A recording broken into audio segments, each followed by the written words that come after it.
हो जाता हमारा। लेकिन बुखार ने पूरी रात भगवत स्मरण कराया, कितना अच्छा ध्यान बना, कितना बढ़िया भगवान नाम का चिंतन बना।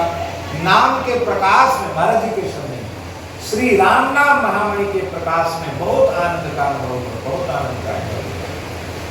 हमने यह बात पूज्य भक्तमाली जी को सुनाई कि महाराज जी ने कहा यही सुख दुख की अनुभूति करने वाला अंतःकरण है। वो अंतःकरण जब भगवान की अनुभूति में लग जाता है तो सुख दुख निवृत्त हो जाता है। ये है देहातीत अवस्था, देह से ऊपर उठना। तो प्रारब्ध को रोक करके नहीं, प्रसन्नता से भगवत प्रसाद मानकर भोग लेते हैं। प्रारब्ध शेष रह जाएगा तो उसको भोगने के लिए फिर से जन्म लेना पड़ेगा। इसलिए प्रभु प्रारब्ध भोगने के लिए जन्म न हो, आपकी इच्छा से तो 1000 बार जन्म हो, कोई इच्छा की बात नहीं, पर जैसे कर्म फल भोगने के लिए वर्तमान शरीर मिला है, इस तरह से कर्म के जाल में फंस करके दूसरा जन्म न हो। आपकी नित्य सन्निधि प्राप्त हो, आपका नित्य कैंकर्य प्राप्त हो, यही भगवान के भक्तों का अभीष्ट है।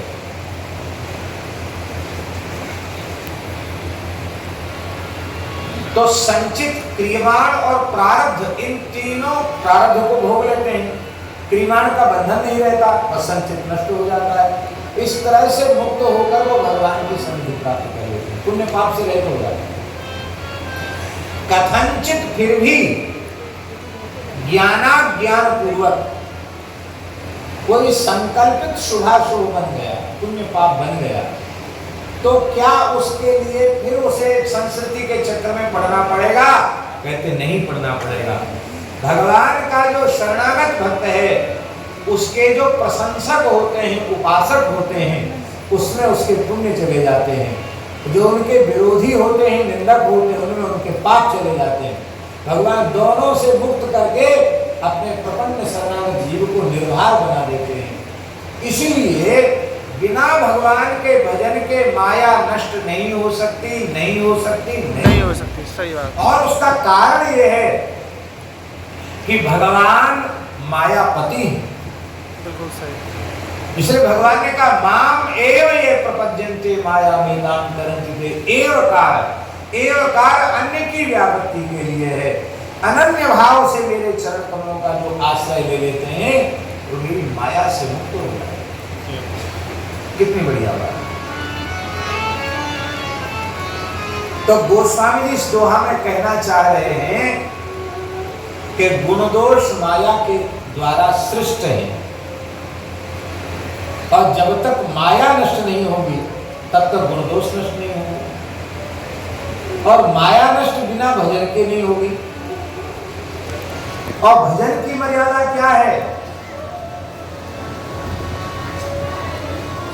बोले कामना युक्त होकर के जो भजन किया जाता है उसका फल व्यभिचरित हो जाता है, उसका फल कामनाओं की पूर्ति में चला जाता है।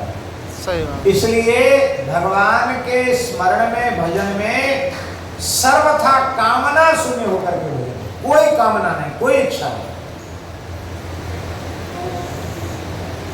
यहां तक कि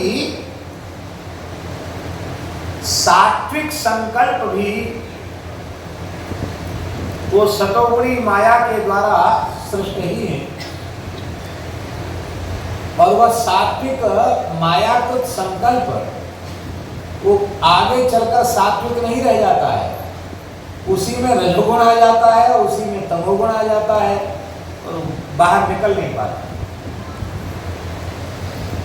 इसलिए स्वयं संकल्प विकल्प से बचे, सर्वतो भावेन अपना तन मन प्राण भगवान को अर्पित करे। अब भगवान इस देह से, इंद्रियों से हमारे द्वारा कुछ करवाना चाहते हैं तो भगवान करवा लेंगे, हम संकल्प करेंगे तो बंधन में करेंगे। इस प्रकार से सर्वथा निष्काम होकर जो भजन करते हैं।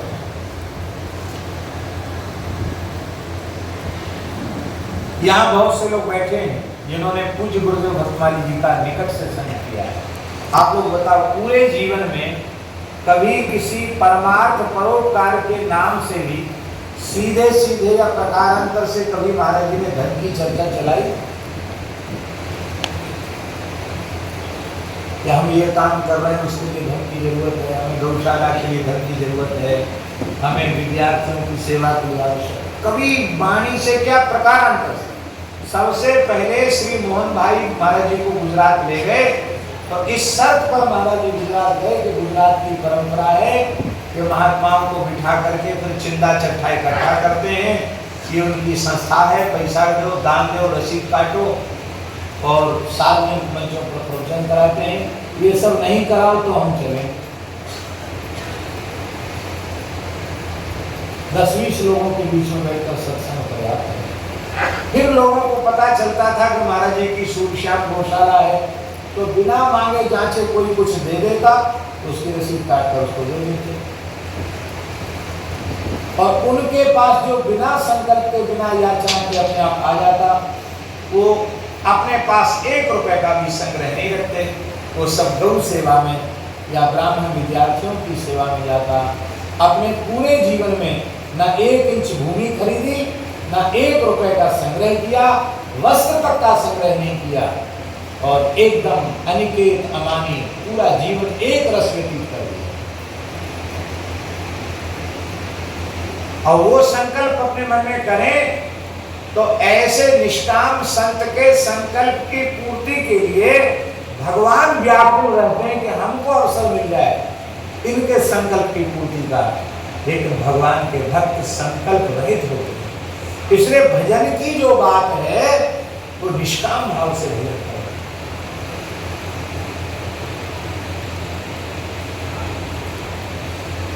गोस्वामी जी ने बैरक पत्रिका में गुरु जी कहा कि को कछु दे, कोई कुछ हमें दे, और को भल कहे, हमको लोग अच्छा कहें, भला कहें, और हमें कोई कुछ दे। ये 2 प्रकार की इच्छाएं साधन करने से भी जीव की नष्ट नहीं होती है। ये बात बैरक पत्रिका में गोस्वामी जी ने कही। वासना न उड़ते जा